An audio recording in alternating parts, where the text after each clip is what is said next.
கியூமிரா international school வந்து great 1லேருந்து great 9 வரைக்கும் question paper வெளியிலேருந்து வருதுன்ட்டு பேரண்ட் எண்ட்லேருந்து ஒரு அப்ளிகேஷன்ஸ் இருக்கு நான் கேள்விப்பட்டேன். ஸோ இந்த வீடியோ வந்து நான் அந்த அப்ளிகேஷன்ஸ் பதில் சொல்கிற வீடியோவை நான் பயன்படுத்திக்கிறேன். பேரண்ட்ஸ் நான் கேட்குற கேள்வி ஒன்றே ஒன்று தான். போன வருஷம் வந்து நீங்கள் வந்து எல்லாமே எனக்கு ஒரு ரிவ்யூஸ் வந்து சொன்னீங்க பிஎஸ்எஃப்ல, அதாவது வந்து அகடமிக்கோட எக்ஸலன்ஸையும் வந்து நம்ம நல்லா உயர்த்தணும் அப்படின்னு சொல்லிட்டு. ஸோ கண்டிப்பாக ஒரு டீச்சர் எவ்வளோ நல்லா சொல்லிக் கொடுத்தா கூட அண்ட் ஆஃப் த டே வந்து அந்த அசஸ்மெண்ட் தான் வந்து அந்த குழந்தைய வந்து தீர்மானிக்குது. அந்த குழந்தை வந்து கான்செப்ட் எவ்வளோ தூரத்துக்கு அண்டர்ஸ்டாண்ட் பண்ணியிருக்கு அப்படின்ட்டு. அப்போ எனக்கு வந்து ஒரு கொஸ்டின் பேப்பரை வந்து ஒரு டீச்சரே சொல்லிக் கொடுத்து, ஒரு டீச்சரே கொஸ்டின் பேப்பரை செட் பண்ணி, ஒரு டீச்சரே அந்த கொஸ்டின் பேப்பரை வந்து கரெக்ஷன் பண்ணி கொடுத்தா அப்படின்னோம்னா அது ஈஸி தான். அது ஈஸி ப்ராசஸ் தான்.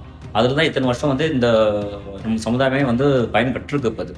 ஸோ அதில் வந்து 100க்கு 90 மார்க் வாங்கின அந்த குழந்தை இன்னைக்கு வந்து வெளியிருந்து ஒரு கொஸ்டின் பேப்பர் வருது. வெளியிருந்து கொஸ்டின் பேப்பர் வரும்போது ஒரு எக்ஸ்பர்டைஸ் தான் செட் பண்ணுறாங்க.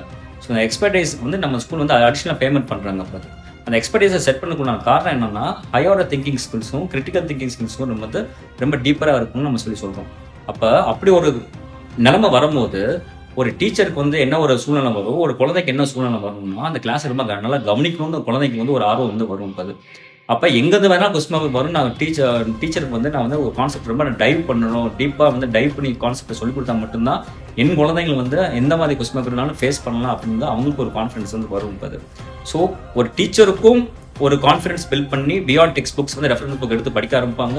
ஒரு குழந்தையும் வந்து அதை படிக்க ஆரம்பிக்கும். அது ஸோ இந்த ப்ராசஸில் வந்து 100க்கு 90 மார்க் வாங்கினது வந்து இன்டர்னலாக செட் பண்ண கொஸ்டின் பேப்பர். அதே இதில் 100க்கு 50 மார்க் வாங்கினது வந்து இன்டர்னல் எக்ஸ்டர்னல் வந்து கொஸ்டின் பேப்பர். அதை வந்து ஒரு ப்ராசஸாக நீங்கள் வந்து பாருங்கள்.